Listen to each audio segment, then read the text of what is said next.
Other big story, an unfortunate tragedy. Another massive fire incident in a hospital that has yet again claimed far too many lives. In Maharashtra, viewers, this is the third such incident only this year. The third such incident only this year which has happened. A fire triggered in a COVID hospital this time, leading to loss of lives. Joining me right now is the Health Minister of Maharashtra, Mr. Tope, to take some of my questions on what's going on. Mr. Tope, thank you. धन्यवाद हमसे बात करने के लिए. Mr. Tope, अगर मैं देखूं ये पांचवा ऐसा इंसिडेंट है ऑक्सीजन लीक या फायर से रिलेटेड जो महाराष्ट्र में हुआ है, और अगर हम टोटल इसका इम्पैक्ट देखें कितनी जाने जा चुकी है, 60 से ज्यादा जाने जा चुकी है फायर रिलेटेड ट्रेजेडीज में जस्ट रीसेंट पास में. ये प्रॉब्लम को हम क्यों ठीक नहीं कर पा रहे? क्यों बार बार ऐसी आग की वजह से हम जाने खो रहे हैं? नहीं, एक सही है कि ये एक्सीडेंट बहुत ही दुर्भाग्यपूर्ण ये घटना हुई. दोनों तीनों भी. One, it happened in district Bhandara. Second happened in Nasik, and now third in one of the private hospital in Virar district in Palghar district. So one was public health department. The second was corporation, like municipal corporation hospital, and third is a private hospital. तो यहाँ पर ये तीनों भी जो hospitals है, ये hospitals में जो घटनाएं घटी है, अभी आज का जो लेटेस्ट विरार का जो पालघर में जो घटना घटी, उसमें सवेरे 3 बजे कुछ इलेक्ट्रिकल फॉल्ट्स हुआ, जिसका शॉर्ट सर्किट होने की वजह से there was a blast in of AC and वहां पर फिर पूरा धुआं जिसको बोलेंगे हम पूरा वो हुआ, और उस वजह से आग लगी और जो दुर्घटना घटी है वो बहुत ही दुखद घटना है, बहुत ही दुर्भाग्यपूर्ण है. उसकी जांच करने की भी कमेटी हमने ली है. लेकिन एक है कि ये सभी होता ऐसा है कि electrical audit is compulsory, mandatory, even the fire audit is mandatory. होता है कभी कभी कि ये एनओसीज प्राप्त करते हैं और एक्चुअली जो सिस्टम बैठना चाहिए, जैसा कि स्प्रिंकलर अगर बिठाया जाता था या डिटेक्टर्स अगर बिठाए जाते थे, तो हो सकता है कि इमीडिएटली कुछ ना कुछ अलार्म होके यह दुर्घटना हम अवॉइड कर सकते थे. लेकिन अनफॉर्चुनेटली ये हुआ है. इसकी जांच हम करेंगे और जो भी दोषी होगा, जो भी यहाँ पर दोषी पाएगा, 8 दिन या मैक्सिमम 10 दिन के भीतर हम इसका रिपोर्ट लेंगे. उच्च स्तरीय कमेटी भी हमने गठित इसमें की है और जरूर जो भी करेक्टिव एक्शन, टोपे जी, ये आश्वासन जो आप दे रहे हैं, करेक्टिव एक्शन जो है, जो आश्वासन आप मुझे दे रहे हैं, मुझे इसमें इसलिए भरोसा नहीं है. मुझे इसमें टोपे जी इसलिए भरोसा नहीं है क्योंकि जब ये एक्शन होता है तो वो हॉस्पिटल के एक अधिकारी पे हो जाता है, वो किसी नर्स पे हो जाता है, वो मैक्सिमम हॉस्पिटल के मैनेजमेंट में होता है. मैं आपसे ये पूछ रही हूँ कि क्या आपको ये नहीं लगता कि जब तक हम अधिकारियों को, चाहे वो फायर डिपार्टमेंट के हों, चाहे वो म्युनिसिपैलिटी के हों, चाहे वो उस जगह के पुलिस के हों या कमिश्नर के ऑफिस में हो, जिनका काम है ये सेफ्टी ऑडिट्स करना, जिनका काम है ये एनओसी चेक करना, जिनका काम है ये इंश्योर करना कि रूल्स फॉलो हो रहे हैं, जब तक हम उनके अगेंस्ट एक्शन नहीं लेंगे यही सिस्टम चलता रहेगा. पेपर पे ऑडिट हो रही है राजेश टोपे जी, आगे ग्राउंड पे कुछ नहीं हो रहा, चक्कर काट के चले जाते हैं, हर बार वही गलती निकलती है, हर बार वही होता है कि एनओसी पेंडिंग था, ऑडिट में लैप्स निकले, फॉलो अप नहीं हुआ. इन अधिकारियों की अकाउंटेबिलिटी का कौन सेट करेगा? नहीं, देखिए मैं क्या बोल रहा हूँ बहुत क्लियरली, मुझे पूरा कंप्लीट नहीं करने दिया आपने. मैं ये बहुत क्लियरली बोल रहा हूँ कि किसी को बचाना या किसी का बचाव करना ये हमारा कोई काम नहीं है और कोई वजह भी नहीं है. मैं इतना कहना चाहता हूँ कि अगर इसमें जो भी जिम्मेदार है, जो आला ऑफिसर्स जिम्मेदार है, जैसा कि भंडारा में हमने सिविल सर्जन जो मेन मुखिया था वहां पर का उसको सस्पेंड किया गया है। वहां के जो भी डॉक्टर्स थे जिनकी लापरवाही दिखी उनको भी हमने सस्पेंड किया है, कुछ लोगों को हमने टर्मिनेट किया है। तो जो ये देखो, ये घटना जो घटी अभी जैसा नासिक की घटना है, तो वो एक लिक्विड ऑक्सीजन का टैंक है। लिक्विड ऑक्सीजन का टैंक का जो आउटलेट होता है, आउटलेट वॉल से जो पाइप निकलता है वहां पर लीकेज हुआ है। तो वो लीकेज अभी किस वजह से हुआ, कौन यानी उसमें क्या कॉपर का जो ट्यूब होता है उसमें कोई क्वालिटी खराब थी क्या, उसमें कोई ब्रेजिंग जो होता है वो ब्रेजिंग वर्कमैनशिप प्रॉब्लम था क्या, क्यों लीकेज हुआ, ये सब जांच तो होगी और जो भी जिम्मेदारी जिसकी होगी उस पे बहुत सख्त से सख्त कार्रवाई करेंगे। इसमें जाने गई है, इसलिए बिल्कुल किसी को भी बख्शा नहीं जाएगा। ये मैं बहुत खातरी से, बहुत ही यकीन से मैं यहाँ पर आपको कहना चाहूंगा, दर्शकों को भी कहना चाहूंगा, माध्यम जो आप इलेक्ट्रॉनिक मीडिया है उनको भी कहना चाहूंगा, रिपोर्ट में जो भी एक्चुअल्स आएंगे उस पे हम कार्रवाई जरूर करेंगे। नहीं, ठीक है, ये जो आपने कहा ये सही बात है, एक्शन लिया गया। भंडारा में 3 महीने बाद जो रिपोर्ट आई उसके बाद कुछ हॉस्पिटल के लोगों को सस्पेंड किया गया या उनके अगेंस्ट एक्शन हुआ। मैं वही आपसे पूछ रही हूँ कि जब तक हम गवर्नमेंट डिपार्टमेंट्स या म्युनिसिपल डिपार्टमेंट्स के लोगों को अकाउंटेबल नहीं बनाएंगे, जिनका काम है ये चेक करना और एनओसी देना या सर्टिफिकेट देना या ऑडिट करना और लैब्स फाइंड आउट करना। पिछली बार जब बड़ी आग लगी थी उसके बाद आपने काफी शहरों में महाराष्ट्र के ये सेफ्टी ऑडिट कराई और उस सेफ्टी ऑडिट में यही आया 30%, 50% हॉस्पिटल्स अनसेफ हैं या बिल्डिंग्स अनसेफ हैं, वो नॉर्म्स नहीं फॉलो कर रहे हैं, लेकिन उसके आगे का फॉलो अप नहीं होता है। ये अकाउंटेबिलिटी कैसे, हम इसको सिस्टमिक प्रॉब्लम को कैसे सुधारेंगे? देखिए, मैं एक बहुत क्लियरली कहना चाहता हूँ, आप डेट भी नोट कीजिए। जैसा कि मैंने जनवरी में ये जो भंडारा का हादसा हुआ उससे सबक लेके, उससे कुछ लर्निंग ले करके हमने पूरे महाराष्ट्र के जितने भी हमारे गवर्नमेंट के ऑफिसर, हमारे जो भी हॉस्पिटल्स है, सभी का फायर सेफ्टी ऑडिट करना मैंडेटरी किया है।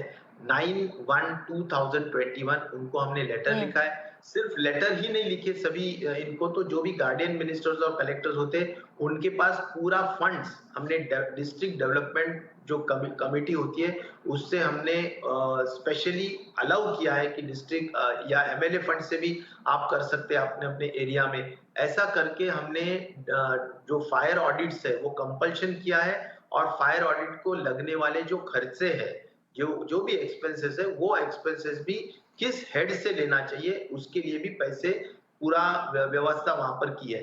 फिर उसके बाद में हमने 15 जनवरी को एक जैसा बोलते हैं कि डीपीडीसी के फंड्स में से हमने पैसा उससे अलॉट करने के लिए लेटर स्पेशल लिखा है। फायर सेफ्टी का लेटर हमने 9 जनवरी को लिखा है। तो ये सब इसलिए मैं बोल रहा हूँ कि ये करेक्टिव एक्शंस है। कुछ जो घटनाएं घटती है दुर्भाग्यपूर्ण, उससे हम कुछ सीख लेना चाहिए और उससे आगे ये घटना नहीं घटे, इसीलिए पूरी कोशिश करना चाहिए। एक तो क्या होता है, 2-3 बेसिक्स रूल मैं बोलता हूँ। नेशनल बिल्डिंग कोड एनबीसी, इसका एक बेसिक रूल ऐसा होता है कि कोई भी बिल्डिंग अगर पीडब्ल्यूडी से कंप्लीट होती है तो उसका कोई भी डिपार्टमेंट को हैंड ओवर करने से पहले उसका पूरा फायर ऑडिट हुआ है क्या नहीं, उसका इलेक्ट्रिकल ऑडिट हुआ है क्या नहीं, उसका स्ट्रक्चरल ऑडिट हुआ है क्या नहीं, ये सब देखना मैंडेटरी है और उसके सिवाय वो ट्रांसफर नहीं होनी चाहिए। बहुत बार ऐसा होता है कि जल्दबाजी में कुछ कारणों की वजह से ये बिल्डिंग्स ऑक्यूपेशनल सर्टिफिकेट दिया जाता है, ट्रांसफर की जाती है और एनबीसी का रूल कभी-कभी फॉलो नहीं किया जाता है। और ये जो इलेक्ट्रिकल ऑडिट और सेफ्टी ऑडिट या जिसको हम फायर ऑडिट भी कहेंगे, वो भी रेगुलरली होना चाहिए। ये वंस होके नहीं चलेगा, उसका रिन्यूअल भी होना चाहिए। तो ये सभी जो एडमिनिस्ट्रेटिव लैप्सेस है, इसके लिए भी हम बिल्कुल सख्ती से अभी सभी लोगों को कहा है कि इसमें अभी हम किसी को बख्शेंगे नहीं और उसका रेगुलर रिव्यू लेंगे। रिव्यू लेके अगर किसी हॉस्पिटल ने वैसा ही बात चलाई है, यानी वैसा ही आगे विदाउट रिन्यूअल अगर हॉस्पिटल चला रहा है तो हम उसको बिल्कुल सख्त से सख्त कार्रवाई करेंगे। तो इसलिए मैं इतना ही कहना चाहता हूं कि इसमें फंड्स प्रोविजन कर रहे हैं, इसको प्रायोरिटाइज किया गया है, इसको मैन पावर ट्रेन किया गया है, इसमें सिस्टम में ऐसा किया गया है कि हर हॉस्पिटल में एक डिजास्टर मैनेजमेंट की रेस्क्यू टीम होनी चाहिए जो ट्रेन होनी चाहिए। उसके लिए एक ट्रेनर्स हमने अपॉइंट किए कि जिससे हम टीम को ट्रेन कर सके। तो इस तरह से कई स्टेप्स हमने लिए हैं। ऐसे नहीं कि हम हाथ पे हाथ रख के बैठेंगे, बिल्कुल नहीं, क्योंकि जाने गई है और इससे कुछ सीख लेके हम जरूर करेक्टिव एक्शंस लेके हम जरूर जो भी हमारे सभी हॉस्पिटल्स है उनको सुरक्षित करने के लिए जरूर कोशिश करते रहेंगे। जी, तो आपने ये जो कुछ स्टेप्स गिनाए इसमें से कुछ तो अभी लिए हैं, कुछ पहले लिए थे, एक्शन आपने पहले जब भी लिया था। फिर भी हम देख रहे हैं कि भांडुप में मार्च 30 को आग लगी, वहाँ के एक सनराइज हॉस्पिटल में 10 जानें चली गईं। नागपुर में हॉस्पिटल में आग लगी, 4 जानें उधर भी चली गईं। उसके बाद नासिक के कोविड सेंटर में भी एक आग लगी, वही सीन वहाँ पे हुआ। तो इसके बाद आपको कुछ फीडबैक आया है? दहीसर के हॉस्पिटल में वापस से आग लगी, उधर भी वही कहानी हुई कि लैप्सेस थे पर पॉइंट आउट किए गए ऑडिट में, पर आगे कहानी नहीं बढ़ी टोपे जी। तो अब हम कहाँ गलत जा रहे हैं फिर? नहीं, ये क्या है कि अभी कोविड-19 का जो बहुत बड़ा महामारी का जो संकट है या इसमें जो ट्रांसमिशन इतने बड़े पैमाने पर महाराष्ट्र में हुआ है, तो कई कोविड हॉस्पिटल्स जो टेम्पररी बनते हैं, तो कभी-कभी उसमें काम एक्चुअली एग्जीक्यूशन के वक़्त या एक्चुअली ये जो शुरू होते हैं काम करना, तो तब कुछ लैप्सेस रह जाते हैं। तो ये नहीं रहना चाहिए, या कहीं प्राइवेट जगह पे भी आज बेड्स मैनेजमेंट के लिए हॉस्पिटल खोले जाते हैं, तो ऐसे वक्त थोड़ा लैप्सेस रह जाते हैं। तो ये सब कोविड के वजह से खास तौर पर जो संख्या बढ़ रही है और उसको अकोमोडेट करने के लिए खास तौर पर जो स्टेप्स लिए जाते हैं, तो इसमें ऐसे एक्सीडेंटल केसेस हुए हैं। मैं बिल्कुल मानता हूँ ये नहीं होने चाहिए, ये भी बिल्कुल मानता हूँ, लेकिन कुछ हादसे हुए कि जिसमें कोई जाने हमने नहीं जाने दी, जैसा कि कुछ 1-2 जगह पे इंसिडेंट ज़रूर हुआ, लेकिन बाकी प्रॉब्लम्स नहीं हो पाए। तो हम अभी जो भी टेम्पररी भी करेंगे या कुछ भी करेंगे, तो भी कम से कम जो मिनिमम चीज़ें होनी चाहिए, जैसा टेक्निकल मिस्ट का जो पंप होता है या स्प्रिंकलर्स होते हैं, वो हम ज़रूर बिठाएँगे। कम से कम जो लो कॉस्ट मैनेजमेंट से भी, लेकिन इम्पोर्टेंट है ऐसे जो भी चीज़ें हैं, वो हम ज़रूर वहाँ पर करने के सिवाय उनको कोविड हॉस्पिटल शुरू करने की भी परमिशन हम नहीं देंगे। ऐसा मैं ज़रूर आपको इस माध्यम से बोलना चाहूँगा। जी, मैं आपसे आपने क्योंकि कोविड की बात उठाई है तो 1-2 सवाल उस पे भी पूछना चाहूँगी। सबसे बड़ी आज प्रॉब्लम राज्यों में है ऑक्सीजन की और ऑक्सीजन सप्लाई की। अब सेंटर ने कहा है कि वो सेंट्रली कोऑर्डिनेट कर रहे हैं और वहाँ पे वॉर रूम्स बनाए जाएँगे, उधर से इन्फॉर्मेशन आएगी। लेकिन जब हम अस्पतालों से बात करते हैं तो ऐसा लग रहा है कि अभी उनको पता ही नहीं, वो अपने सप्लायर से या तो मिले या वो सोशल मीडिया के ज़रिए माँगे। महाराष्ट्र का क्या सिस्टम है राजेश टोपे जी? हर हॉस्पिटल में कितनी ऑक्सीजन है, उनको कब अगली की जरूरत पड़ेगी और वो कहां से आएगी, इसको कोऑर्डिनेट करने का क्या सिस्टम रखा है? नहीं, ऑक्सीजन के लिए एक तो सबसे इम्पोर्टेंट है कि ऑक्सीजन जो हमारे महाराष्ट्र की जो मेन मांग है, वही अभी हमारी जो मांग है वो पूरी करने के लिए हमने आज ही माननीय प्रधानमंत्री जी से चिट्ठी तो लिखी है, लेकिन वीसी में भी वीडियो कॉन्फ्रेंसिंग ने भी माननीय हमारे यहाँ के सीएम उद्धव जी ठाकरे जी ने भी मांग की है कि हमारे को जो बाहर राज्यों से ऑक्सीजन देने की ज़रूरत है, उसको टर्न अराउंड टाइम बहुत लग रहा है। क्योंकि कई दूर-दूर के राज्य जहाँ से हमें अलॉटमेंट किया गया है और ये अलॉटमेंट जो किया गया है, उन राज्यों तक टैंकर्स को भेजना और वहाँ से लाना, ये बड़ा ही दिक्कत वाला काम है और बड़ा ही टाइम कंज्यूमिंग काम है। इसलिए एयर फोर्स का जो फ्लाइट्स होते हैं, प्लेन्स होते हैं, उसमें अगर खाली टैंकर जाता है और वहां से भर के बाय रोड या बाय ट्रेन अगर आ सकता है, तो काफी राहत मिल सकती है, जल्दी टर्न अराउंड टाइम कम हो सकता है। तो ये मांग केंद्र शासन ने, सेंट्रल गवर्नमेंट ने पूरी की है। वो जरूर उस पे 100% गौर भी करेंगे और वो इम्प्लीमेंट भी करेंगे। लेकिन एक है कि हमें अभी 300 मेट्रिक टन बाहर से मिल रहा है। हमारा local 1250 metric ton local production है। 1250 प्लस 300 1550 मेट्रिक टन अभी हमारे को मिल रहा है।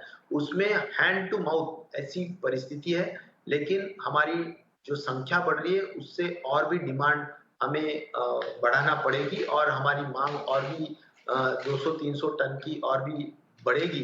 तो यह मांग पूरी करने के लिए जहां जिस राज्य में ज्यादा संख्या है, उस राज्य में उस संख्या के अनुसार सही माने ऑक्सीजन मिलना जरूरी है, ऐसी मांग हमने की है।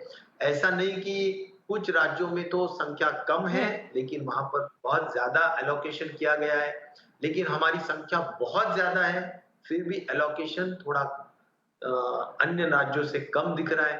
तो यह जो एक अन्याय के प्रति हमारे को जो लग रहा है, या हम ये कहेंगे कि हमें न्याय चाहिए इसमें, कि जिस तरह से जस्टिस चाहिए कि भाई जिसकी जितनी संख्या है उस फैक्टर के मुताबिक एक्चुअली एलोकेशन होना जरूरी है।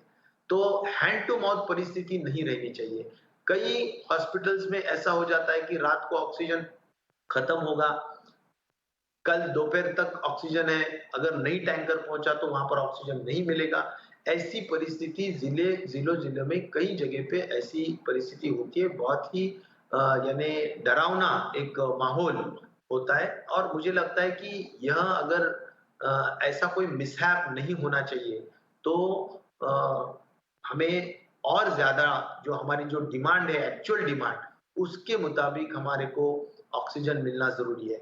रहा सवाल इंटरनल डिस्ट्रीब्यूशन का, वह भी हम प्रॉपरली कई आईएएस ऑफिसर्स हमने अलग-अलग रीजन के लिए उनको अपॉइंटमेंट की है और वहां पर पूरी डिमांड जितने पॉजिटिव एक्टिव केसेस है उसके अनुसार जो ऑक्सीजन के ऊपर या क्रिटिकल पेशेंट्स है उसके संख्या के अनुसार ये डिमांड हमारी पब्लिक हेल्थ डिपार्टमेंट करती है और ये सभी ऑफिसर्स उस पर क्लियर मॉनिटरिंग करते हैं कि इंटर डिस्ट्रिक्ट्स जो ट्रैवल है वो प्रॉपरली होना चाहिए, क्योंकि इंटर डिस्ट्रिक्ट ट्रैवल में भी काफी दिक्कतें आती है। ऐसा भी होता है कि जिस डिस्ट्रिक्ट से वो गुजर रहा है टैंकर और वहां पर अगर कम है ऑक्सीजन तो वहां की आईएएस ऑफिसर्स कभी-कभी उसको रोक सकते हैं। इसीलिए एक प्रॉपर मॉनिटरिंग सिस्टम की है कि इंटर स्टेट जो मूवमेंट है वो भी ठीक हो और जो इंटरनल स्टेट और खास तौर के बाहर से जो स्टेट से आ रही है वो भी उसमें भी कोई दिक्कत न आए, ऐसी भी मांग हमने ऑनरेबल प्राइम मिनिस्टर से की है। मुझे लगता है कि वह मांग भी उन्होंने मान ली है और उन्होंने सभी चीफ मिनिस्टर्स को बहुत क्लियरली कहा है कि जिन राज्यों का जो भी एलोकेशन है वह उस तक पहुंचना जरूरी है। उसमें कोई भी बीच में किसी का एलोकेशन नहीं लेना चाहिए, ऐसा भी कहा गया है। रहा सवाल, हमने हमारे स्टेट में हर डिस्ट्रिक्ट कलेक्टर को ये कहा है कि हमने ऑक्सीजन जनरेटर प्लांट्स भी लगाना जरूरी है, इंडिविजुअल ऑक्सीजन कॉन्सेंट्रेटर्स भी लेना जरूरी है। तो ऐसे हमारे लेवल पे भी हमने ऑक्सीजन की जो मांग है डिस्ट्रिक्ट की वह पूरी करने के लिए हम पूरी तरह से कोशिश कर रहे हैं। जो हमारे राज्य में थर्मल पावर स्टेशन है वहां पर भी ऑक्सीजन जनरेशन होता है, वहां पर भी हम कुछ हॉस्पिटल्स लगा रहे हैं कि जिससे कि वहां पर बॉटलिंग प्लांट नहीं है तो कम से कम जो ऑक्सीजन वहां पर निर्माण हो रहा है वो डायरेक्टली हम पेशेंट्स के पास दे सकते हैं। ऐसा ऑप्टिमम यूटिलाइजेशन ऑफ ऑक्सीजन ये हम कर रहे हैं। वेस्टेज कम करने के लिए हमने बहुत सख्ती से सभी डॉक्टर्स को और हॉस्पिटल्स को कहा है और कोई वेस्टेज लीकेज या जैसा कि हाई फ्लो नेजल कैनुला पे अगर पेशेंट रहा तो उसको पर मिनट 60 लीटर्स पर मिनट जाता है, तो उसके बगैर अगर हम नॉन इन्वेजिव पे अगर रखेंगे तो वो 20-30 पे रहता है। तो मुझे लगता है हर तरीके से सेविंग करने का काम हम बिल्कुल कर रहे हैं और एक गुड प्रैक्टिसेस के माध्यम से माननीय प्रधानमंत्री जी ने भी उसको सराहना है और उन्होंने कहा है कि ये अच्छी प्रैक्टिस जरूर अन्य राज्यों ने भी उसकी जरूर अनुकरण करना जरूरी है। ये अभी आपने मुझे जो ऑक्सीजन का वो आंकड़े दिए कि कितनी हम खुद जनरेट कर रहे हैं, कितनी एडिशनल आ रही है और क्या हमारी ज़रूरत है, ये सुन के मुझे लग रहा है टोपे जी, ये जो अभी पहली ऑक्सीजन ट्रेन हमारे पास पहुंची है, जो अभी नागपुर आई है ऑक्सीजन लेके, वो तो सिर्फ 45 MT लेके आई है। तो क्या आपको लगता है कि ये प्रोसेस फिर बहुत धीमे है और इससे ज़्यादा फायदा नहीं होगा, हमें बहुत ज़्यादा ट्रेनें मंगानी पड़ेंगी, या क्या सोल्यूशन रहेगा? नहीं, बिल्कुल आप जो बोल रही है सही है, इसीलिए ट्रेन से हल नहीं होने वाला। 4 या 5 दिन लगते हैं अगर विशाखापट्टनम से ट्रेन जाने को और आने को, इसीलिए एयर लिफ्टिंग करना ज़रूरी है, ऐसी माँग की है। तो एयर लिफ्टिंग भरा हुआ टैंकर नहीं कर सकते, उसमें काफ़ी धोखे हैं और उसमें काफ़ी रेगुलेटरी भी पार्ट्स हैं, कोई दिक्कतें हैं। लेकिन ज़रूर खाली टैंकर्स एयरफोर्स के प्लेन से लेके जा सकते हैं, वहां पर टैंकर भरा जा सकता है जिस लोकेशन से वो भरना है और वहां से अगर हो सकता है नजदीक है तुम्हारे महाराष्ट्र के स्टेट के नजदीक है तो बाय रोड आ सकते हैं और अगर नजदीक नहीं है तो बाय ट्रेन आ सकते हैं रोरो की मेथड से, जिसमें कई टैंकर्स उस ट्रेन में लोड किए जाते हैं और वो ट्रेन आती है। तो मुझे लगता है टाइम सेविंग और जो टर्न अराउंड टाइम बोलेंगे हम, वह कम करने के लिए ये सब मेजर्स हमने इसका सुझाव किया है और माननीय प्रधानमंत्री जी ने बिल्कुल उसको मान्यता दी है और मुझे उम्मीद जी है कि आने वाले दिनों में इससे काफी राहत मिल सकती है। जी, एक और दूसरा बड़ा इशू है वैक्सीन्स का। ऑलरेडी हमारे राज्य में पिछले 2-3 हफ्ते से बहुत प्रॉब्लम है, कम है वैक्सीन, सेंटर्स को बीच-बीच में बंद करना पड़ता है जब तक अगला लॉट नहीं आता। हमारी पेस स्लो हो चुकी है वैक्सीनेशन को लेके, क्योंकि केंद्र सरकार की तरफ से अभी कम आ रही हैं वैक्सीन्स। तो अब आपका क्या है स्ट्रैटेजी? 1 तारीख से राज्य सरकार अपने उस पे डायरेक्टली कितना सोर्स कर पाएगी, और कोविशील्ड के आगे भी आप कोई ऑप्शन देख रहे हैं क्या? नहीं, ज़रूर हम 1 मई से जो डिसीजन हुआ है कि 18 उम्र से लेके 44 उम्र तक के लोगों को वैक्सीनेट हम कर सकते हैं और ये मैंडेट, ये ज़िम्मेदारी राज्य शासनों को दी है, तो ज़रूर राज्य शासन इसमें बहुत एग्रेसिवली वैक्सीनेशन के लिए आगे आएँगे और हमारे को मंत्रिमंडल ने इसके ऊपर का निर्णय लिया है। मैं एक बड़े फ़ख्र से कहना चाहता हूँ कि पूरे देश में महाराष्ट्र नंबर 1 वैक्सीनेशन में है, पहले से है और आज भी है, कल भी रहेगा। आज तक हमने 1 करोड़ और 45 लाख इतने वैक्सीन डोसेस दिए हैं और मैं ये चाहता हूँ कि जैसा कि आपने कहा है कि 45 इयर्स एंड अबव के जो भी सिटीजन्स हैं, उनकी गति हमारी धीमी हो गई है क्योंकि एक्चुअली हम 8 लाख वैक्सीन पर डे कर सकते हैं, लेकिन उतने नहीं आते हैं, तो 3 लाख की गति से हम अभी काम कर रहे हैं। लेकिन जब 1 मई के बाद हमें ओपन मार्केट से वैक्सीन मिलेगा, तो हम उसको ज़रूर परचेज़ करेंगे। एक ज़रूर है कि आज कई सीएम्स ने प्राइम मिनिस्टर को एक माँग रखी कि हमारा देश एक है, तो हमारे देश में एक ही रेट रहना चाहिए। जैसा कि स्टेट गवर्नमेंट को 400 रुपया और सेंट्रल गवर्नमेंट को 150 रुपया, ये न रहे, या तो फिर प्राइवेट सेक्टर को 600 रुपया, ऐसा भी न रहे, एक ही रेट रहा तो और ज्यादा ठीक हो सकता है और अच्छे से वैक्सीनेशन हो सकता है। तो इसके ऊपर मुझे लगता है कि गंभीरता ठीक से है। उन्होंने उसका नोट किया है। देखेंगे कि उसके ऊपर अगर डिसीजन आएगा तो 100% हम और स्पीडीली डिसीजन ले पाएंगे, नंबर 1। और नंबर 2 रेट का ठीक है, है और तो मतलब अभी डिसीजन आपने नहीं लिया है? अवेलेबिलिटी का एक इम्पॉर्टेंट इश्यू है। जी, जैसा जी। कि अवेलेबिलिटी जिस तरह से हमारे को ये वैक्सीन बड़े पैमाने पे लेना है, हम हमारे पूरे जो अदर डेवलपमेंटल वर्क्स है उसको भी बाजू में रख के हम प्रायोरिटाइज कर रहे हैं वैक्सीनेशन को। इसीलिए एक है अवेलेबिलिटी का। आज जो कोविशील्ड है उसके प्रोडक्शन पूना में होती है, लेकिन उसके ओनर को हमने जब बात की है ऑनरेबल सीएम ने, तो उन्होंने कहा कि हमारे पास जितना भी प्रोडक्शन 1 महीने में अभी आगे आने वाले महीने में बनेगा, वो पूरा हमारे को सेंट्रल गवर्नमेंट को देना पड़ेगा क्योंकि उनकी बुकिंग है। तो हमारा नंबर उसके बाद में लगेगा। तो ऐसा है कि अवेलेबिलिटी का एक बड़ा इश्यू है। इसलिए इंपोर्ट करके भी अगर हमारे को वैक्सीन मिलता है और वो भी सही दाम में मिलता है, तो हम ज़रूर इंपोर्ट का ऑप्शन भी ज़रूर हम उसके ऊपर भी गौर करेंगे और उसके माध्यम से भी डिसीजन लेंगे। हमारा एक पक्का तय हुआ है कि हमारे को जी। वैक्सीनेशन बहुत जल्द से जल्द और स्पीडीली करना है। तो उम्मीद है हमारे पास सोल्यूशन मिल जाए बहुत जल्दी, चाहे वो सीरम से आए या इंपोर्ट होके आए, क्योंकि सबसे ज़्यादा अभी बड़ी डिमांड वैक्सीनेशन की है।